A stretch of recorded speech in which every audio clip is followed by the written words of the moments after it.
Alright, hi everyone, welcome back to another video of Salesforce Makes Sense. This is Imanshu and we are continuing our journey of understanding and learning Apex through our Salesforce Developer Masterclass, right? And we have reached a point wherein we have understood a lot about Apex classes, we have understood a lot about OOPS concepts, about triggers, about different ways of actually handling situations, taking those decisions to solve problems.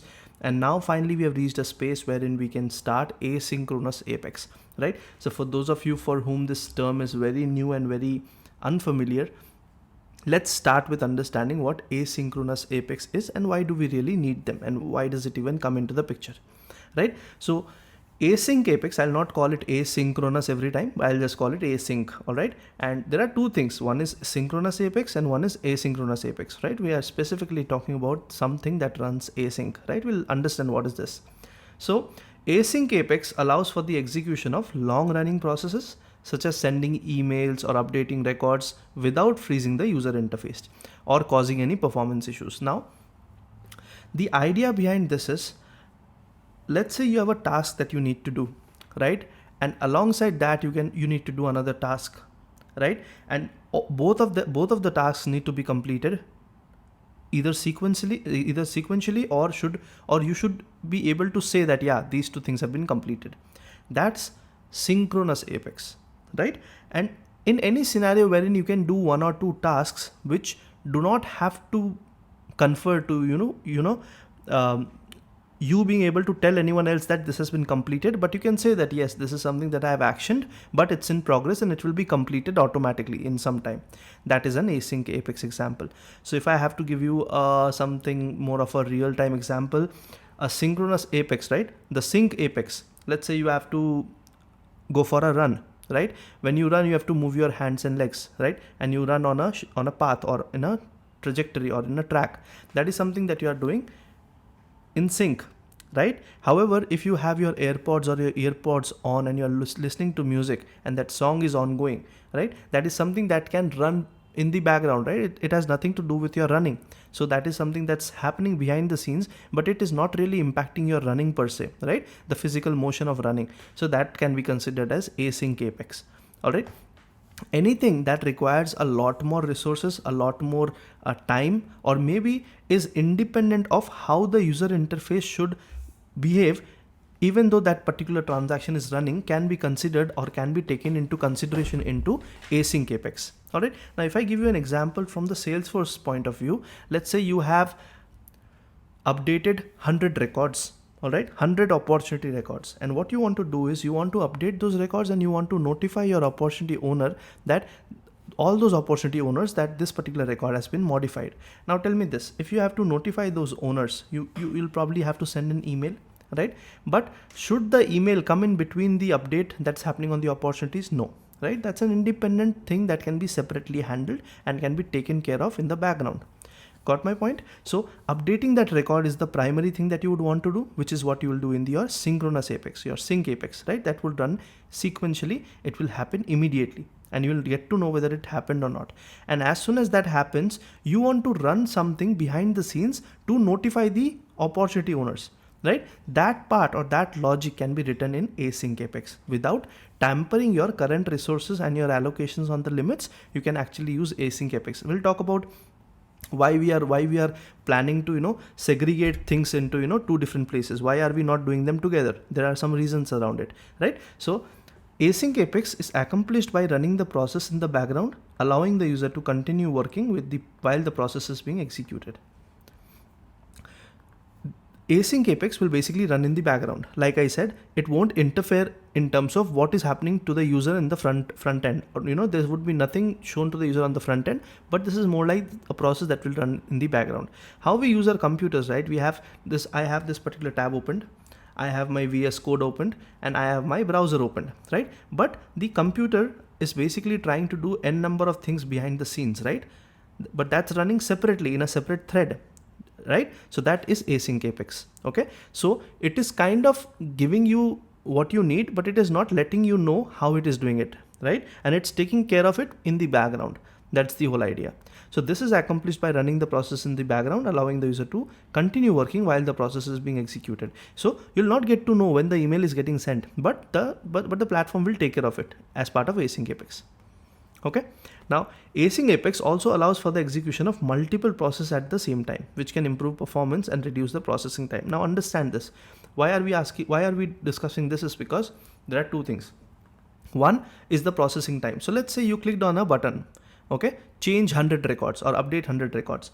Now what is Salesforce supposed to do? What is your code supposed to do? Update the owners of all those records, correct? So how much time will it take to update records of 100 opportunities? Let's say it will take probably 20 milliseconds or maybe 10 milliseconds or maybe 5 milliseconds, right?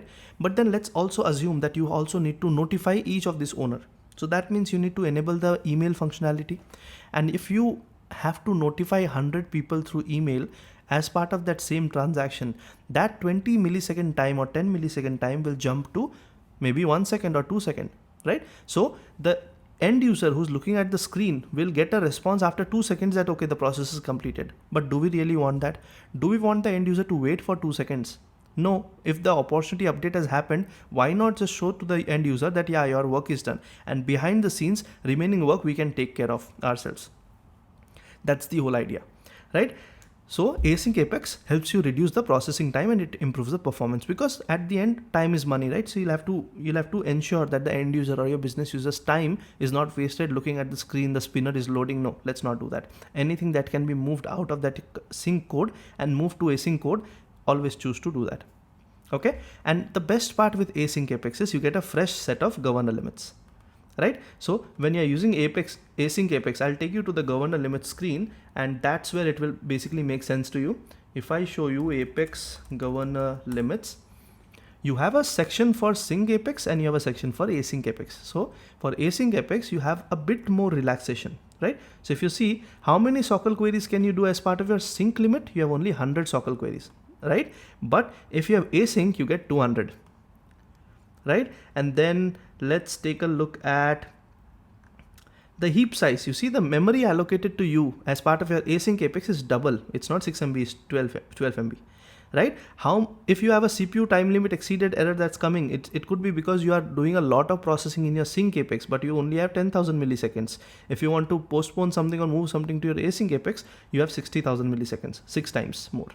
Right? So these kind of permissions, these kind of governor limits are a bit more relaxed on the async side.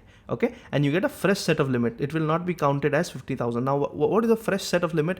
Let's say you updated your opportunities. You updated 100 opportunities, right? So you did one DML statement, correct? So that one DML statement will be counted here, 150, 1 out of 150.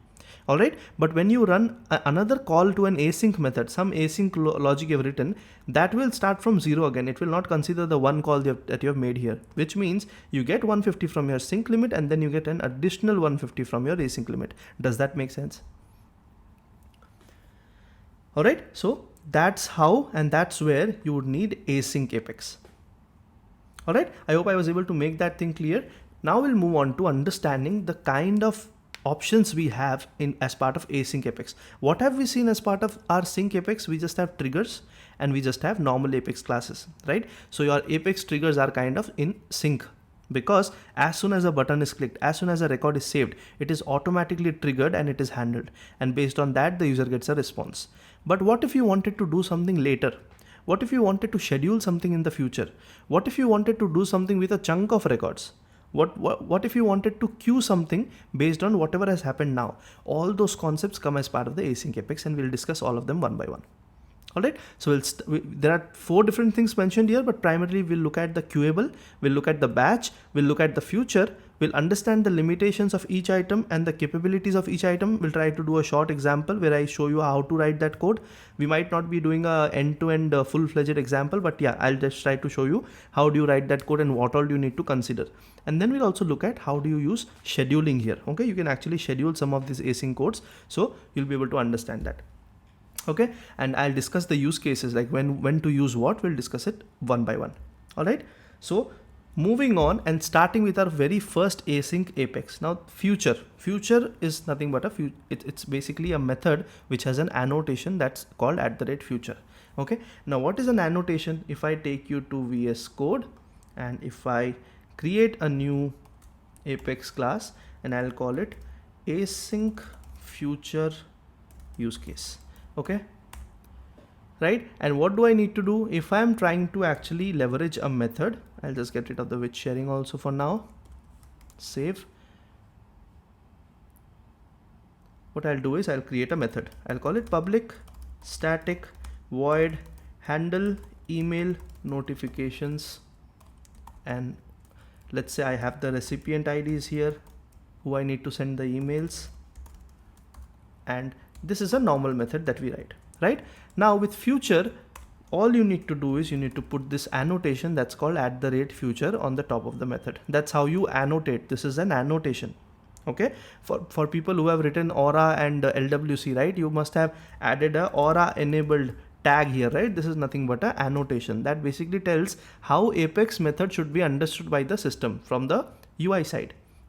Okay, for us to understand that this method is a future method, meaning it is an async method, you just have to put the @future on the top of your method. Okay, and this will ensure that this does not run in sync. It runs in async mode, meaning separate set of limits, separate set of resources.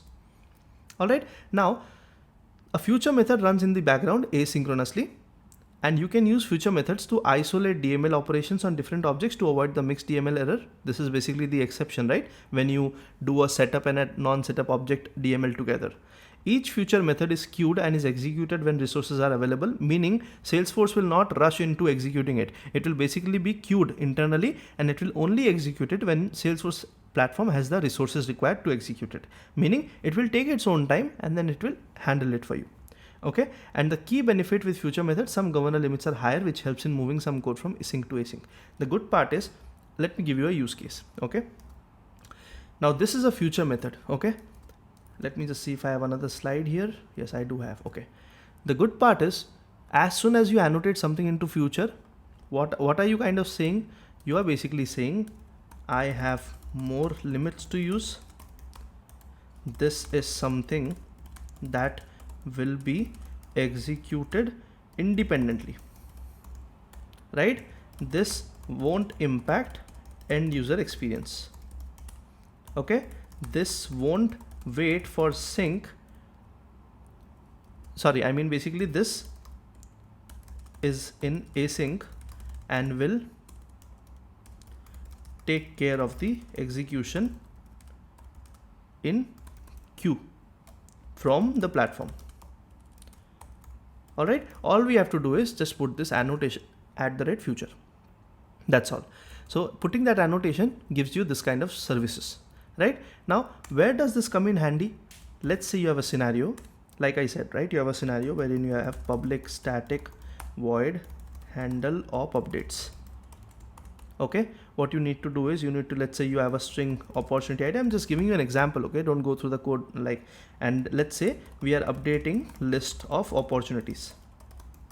Okay, now I have updated the list of opportunities. Now after this, I want to basically notify all owners, right? Normally what would we do? We would basically run all of this in the same method, right? But if you take a look at this method, and what is happening is maybe some kind of limits are getting reached, or maybe it's taking a lot of time.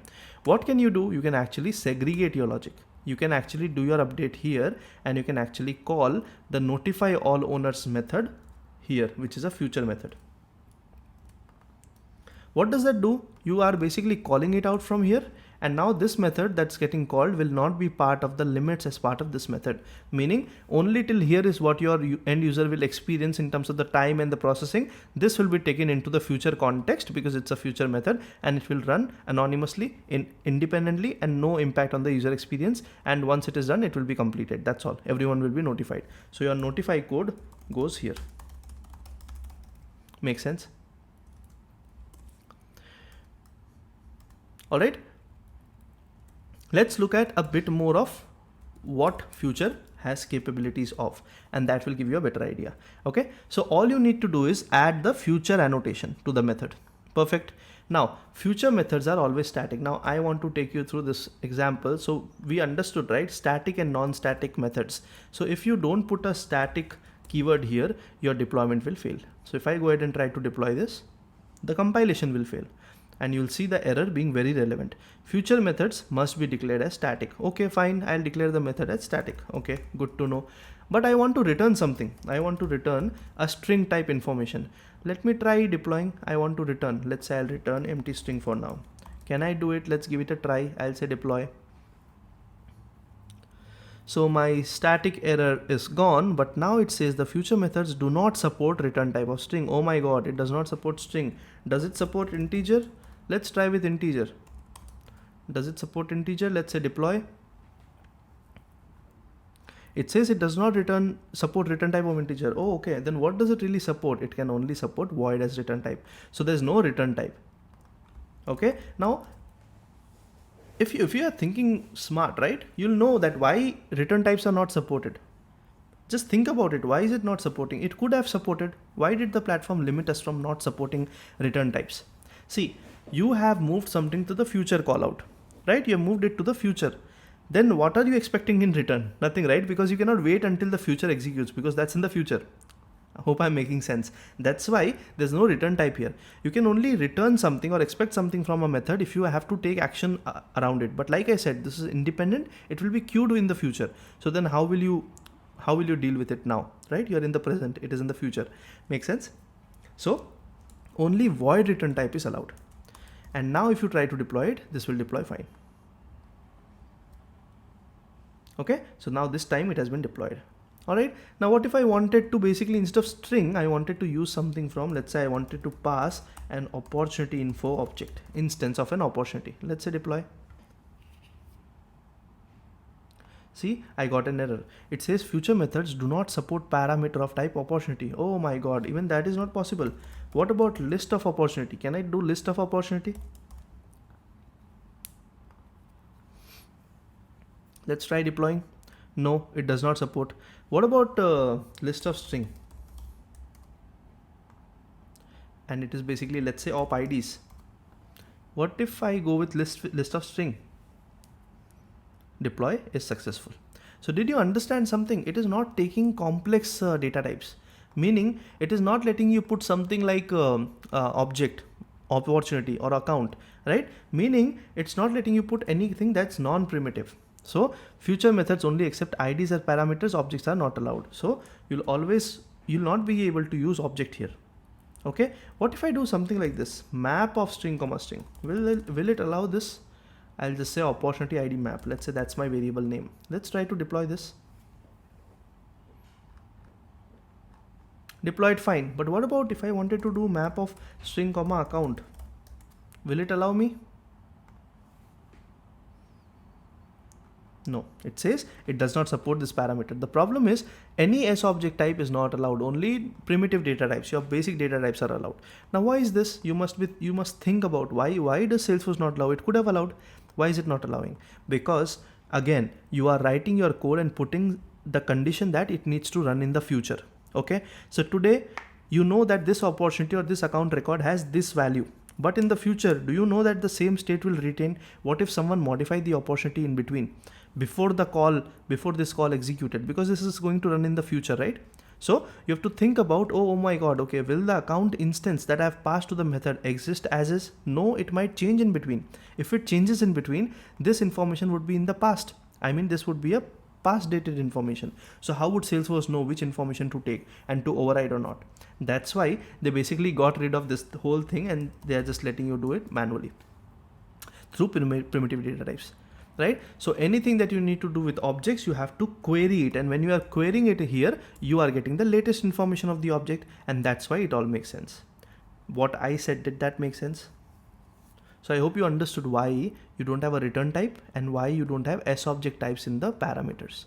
All right. And that's what we have written here. Another thing, can you call a future method from a future method? No, you cannot. So that's an plain interview question. But if I do something like, after I notify all owners, I want to create tasks for owners. Okay. And I'm planning, okay, then let me use another future method here. I'll say I want another future method, which is basically task for owner. So what I'll do is because I have all the limits available, I'll call one future from another. no issue, right? So that way I'll bypass all my governor limits. Let's try to see if that is allowed from Salesforce, right? If I try to do this and if I try to now say deploy, first of all, let's see if this error goes away from line 4. See, line 4 error has gone away, and it has been deployed, but this will fail in the runtime. Okay, this is going to fail in the runtime. It will give you an error. Let me do something. Let me quickly show you. Okay, so I'll just say system.debug. We are not really doing anything in the use case. I'll just say second future method called. Okay, and I'll just say first future method called here. Okay, this is future, this is first, this is second future method. All right, let's go ahead and say deploy. So I have a Apex class that is a future method, and that future method in turn inside it calls another future method. That's the use case we are trying to see. Now let's go ahead and copy this name, and what I want to do is I want to go to Safari, dev console, execute. I'll just say async future use case dot notify all owners. So I'm just calling my first method. Okay, and I'll just pass null here for now because we are not looking at any use case. I'll say execute. Let's take a look at what has happened. You see, you're getting an async exception. It says future method cannot be called from a future or batch method. So that's a limitation. You cannot actually call another future method from a future method. And the message is for batch also. We'll look into batch, that you cannot call another future method from a batch. Okay, so that's another limitation. And what kind of exception is this giving? This is giving a system.async exception. If you see the logs here, you'll see that you've got a future method cannot be called exception here. So it's not successful. All right, so you cannot really do this. Even if you have another future method, you cannot call it from one future method. That's the limitation.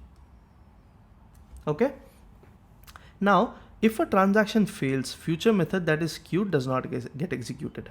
All right, so let's say you were actually doing something here. Your first method was public static void handle op updates. Okay, and here what you were intending to do is you were intending to do database.update op list, meaning you were trying to update the opportunities owners, correct? But somehow for some reason after this you were actually planning to notify all owners, correct? But somehow this logic or something failed here. In that case, does the future method get executed? No, it will not get executed. Okay, it will be, it might have been queued or whatever it is, but it will not be executed if the current transaction fails. Make sense? All right, and then finally, if you want to add external callouts from a future method, the annotation should have callout equal to true. Now let's say you are doing any kind of integration. Okay, and let's say here you have said database.update opportunity list, and now you want to notify a third party vendor or maybe some system through API call. Okay, that we have updated these records. Now how do you inform them? You'll basically do a call out. So you can either do a call out here as part of your synchronous transaction, or you can move that call out to a future method, right? So then your end user does not have to wait, which is a good thing, right? Your call out can happen independently, isolated in the future call, correct? But will it allow you to do a call out with this notation? No, you just need to add one flag here, that is basically call out equal to true. Now when you do that, you are telling the system that I have a inform third party method, which is a future method, so execute it in async method, async call, and call out equal to true, meaning I might be doing some HTTP request calls here. Okay, and when I do that, if call out equal to true is mentioned, it will allow, or else it will fail. At runtime, you'll get an exception. Make sense? All right, so that's the whole gist around future methods. If you take a look at these pointers, and you can just kind of mug up, and you can actually just use them whenever you're writing code or when you are doing your interviews. These are more around interview questions. Okay, what we'll try to do now is we'll try to basically, I'm not sure if this use case is very fruitful, but let's see. Okay, let's give it a try. Okay, we'll do this as our future method use case. Whenever a task is marked completed, update a flag that's called task done checkbox on the task owner's record. Okay, so let's say the task is marked completed. I know this is not a relevant or a sensible use case for now, because on the user record you might not want to keep the checkbox, but let's try to see how the future method is basically running and how are the limits getting used. Okay, what we want to do is we basically want to check whenever a task is completed, update the task done checkbox on the task owner's record. Okay, which means I need to write a trigger, and on the update of a task record I need to call a future method to handle this. Correct? That's the use case. So let's get started with it. So I'll create a new trigger. Let me just type trigger. I'll say task trigger. All right, and now here task trigger on task, and basically this should be after update. Okay, I'll say if trigger dot is after and trigger dot is update. This is for the after update scenario. I want to call my task trigger handler apex class, and I want to, or let's call our async future use case class and say handle task checkbox update. Okay, right? Now what I want to do is I want to pass my trigger dot new, right, which is basically nothing but my task ID. So I will call this particular method in my async future class. I'll create this method public static void. Sorry, I need to copy this the right way, and I need to basically say this is a list of task. All right, new records, save.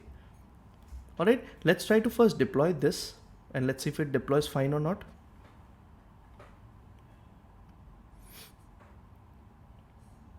Deployed fine. Now let's try to deploy the task trigger. Let's say deploy.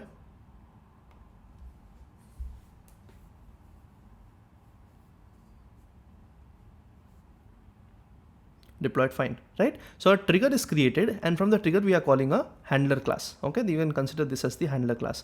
Now as part of this, what I want to do, I basically want to say for each task in new records, if each task dot status is equal to completed, right? I basically want to update the task owner's record for that particular task. So what will I do? I'll basically create a collection. List of string will contain the task IDs, or let's not take the task IDs, I'll take the owner IDs. All right, equals new list of string. You'll understand why am I creating a list of string, okay? Because I'm kind of wanting to show you the future method, and you cannot send list of user or list of task. So what will I do here? I'll simply say owner IDs dot add. What do I want to add here? I want to add the owner ID of each record for which the task is marked completed. So this particular line will ensure that I have a list of string which contains all the IDs of the users for whom I want to update that flag. Correct? Now after this for loop is completed, what do? I'll simply say update user flag. Right, and I want to pass the owner IDs variable. Now what is this method? This method is basically public static void update user flag, which accepts a list of string, and it is called owner IDs. This is my method. Let's go ahead and say deploy. Till here all good. Something is wrong. It says okay, the static spelling is incorrect. Okay, now let's say deploy.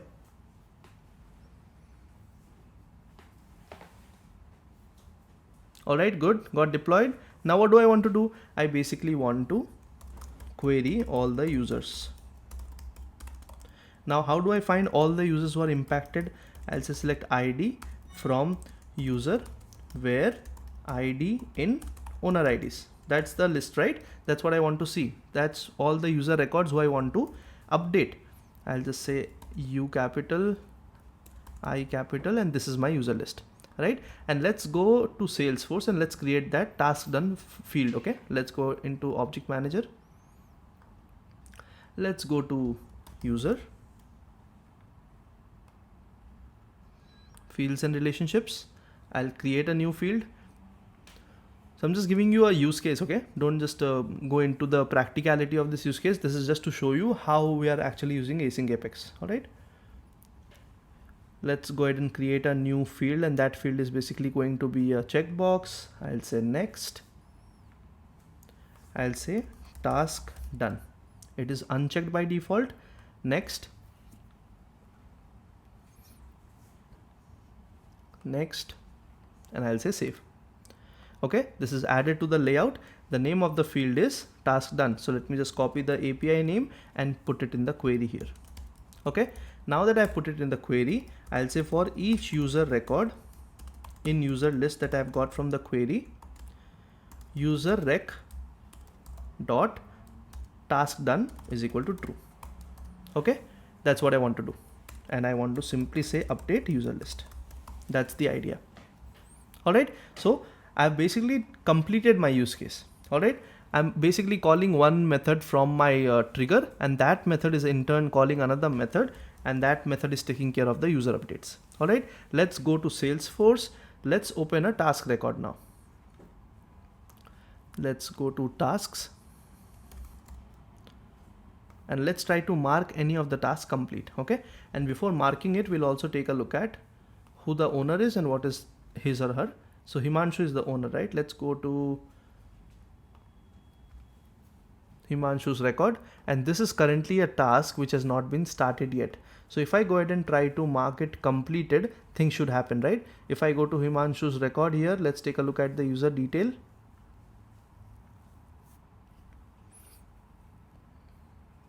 View this in Classic. Let's see where that field is. Task done is currently unchecked. Right now, let me go ahead and mark this particular status as completed. I'll say save. All right, so the task has been marked completed, and if I take a look at Himanshu's record and if I refresh this page, the task done flag has been marked to true. Perfect. But what really happened behind the scenes? Everything happened in the same iteration in this particular call. See this particular call at 11:01. See what happened? The task trigger ran. I hope now you guys are able to understand and view debug logs after the tutorials. The task trigger has run. The after update has happened. It has in turn called a method that's called handle task checkbox update. That has taken the new record that has just been updated. Owner IDs was a variable that got assigned. For each iteration, there was only one record. Owner ID got a record. This is basically Himanshu's record, which is the owner ID. So this variable has been given a value, and then another method was called down below, right? And that basically evaluated the task done to true, and that completed it. Now, if you notice what really happened, see the number of SOQL queries 1 out of 100, number of query rows 1 out of 100, number of DML statements 1 out of 100, number of DML rows 1 out of 100. So this is what you have done. And all as part of your synchronous call. Synchronous call. See, one call 6.97 KB and it executed on 11:01. Now, if I were to move this code to future, would that change anything? Functionally, for the end user, the person who's basically updating the status here, is he or she needed to know whether the user flag has been updated or not? No, that's a background task that the platform should take care of itself, right? So the user should not even know what has happened there. So why should the user even wait, even though it happened very fast? But let's assume that you are doing it for, let's say, 2000 or 20,000 records in together, right? In that case, things take time, and then the speed will not be there, right? And to ensure the user are not being compromised in terms of the speed, what we are planning to do is we are thinking, how about making this particular method a future callout, right? And if I make this method a future callout, this part will run independently, separately, and only this part will run in the sync transaction. Do you want to see how it looks like? Let's go ahead and say deploy. Deployed fine. Now take a look at this particular log, right? This is one log that has been created as part of all the things that happened. I want to actually go back to another task, and this time I want to mark, for Himanshu, I want to mark this particular status as completed. Save. So as soon as I do it, it gets completed. And if I take a look at my developer console, you'll notice that now there are two different logs. See, the number of the size of this log was 6.97, which is now 5.4, and one separate call, which is the future handler, has happened. Now if I show you the first call has only marked the status as completed as part of the trigger. That's it. See, it ends here. The second call indeed, and if you see no DML statements, nothing have been executed here. Only one future call has been made. How many futures calls can you make in one transaction? 50. All right, but how many did you make? You only made one. Where is that call? It's this particular call. So it called it and it just completed the transaction and now handed it over to the future handler, which is happening in the future. Now here, if you see, is where the real thing has happened and the task done flag has been marked to true. Okay, so your limits that have been used are here in your async apex, right? Now if you see how many sockle queries did you have, you had 200 sockle queries, but in your previous one, how many did you have? You had only 100. So the limit that's getting counted is now as part of the async apex limits, not the sync apex, and this is separate from what you had as part of your current transaction. So the gist of the story, the moral of the story is everything that you want to do which is important and needs to be catered immediately, please keep that here in your direct calls in your sync apex. Anything that can save you queries, that can save you DML updates, that can be done later or can be postponed or is not directly dependent on the user interface, you can move it to a future call. But be careful that you only get 50 future calls per transaction. So you should not, run out on that kind of limit. Okay, but if you see, this kind of helped you. The speed was faster, right? Let's quickly compare how long did this take. This is 11:03, 1 second. Let's open this particular aura and let's see. This started at 11:01:12 and it ended at 11:01:12, 107. So it's basically in very, very short time, but 006 in the same second from 006 to 107, right? I don't know how this is showing up, but if I show you the other logs, if you see, this is 005, 6, 17, 20, 48, 49. It completed here. So ideally it should be faster. Okay, so it will be faster because it delegated some amount of work here in the future transaction. All right, so that's why the log size is different and that's why it is faster, and the most important thing, it is saving you some limits on your synchronous call so that you can use it wisely for what you need to do immediately, not something that you need to do later. All right, cool. So I think that was all around. Yes, that was all around future methods. If you have a specific use case that you want me to show on future methods that I can take up later, do comment below the use case. But the primary idea was this, and these two slides, right? All things that can be done, that cannot be done, which are platform limitations, why are they platform limitations, and what kind of limits are available as part of the future method. Okay, I hope that all of that is clear and you are now good with future methods, and now you should be smart enough to take that call wherever or whenever you have something that involves a lot of complex processes. You should be smart enough to identify what can we move to future and what can we move in the current context. Okay, cool. With that understanding, let's close this particular tutorial, and in the next one, we'll look into queuable. All right, great. I'll see you in the next one. Bye.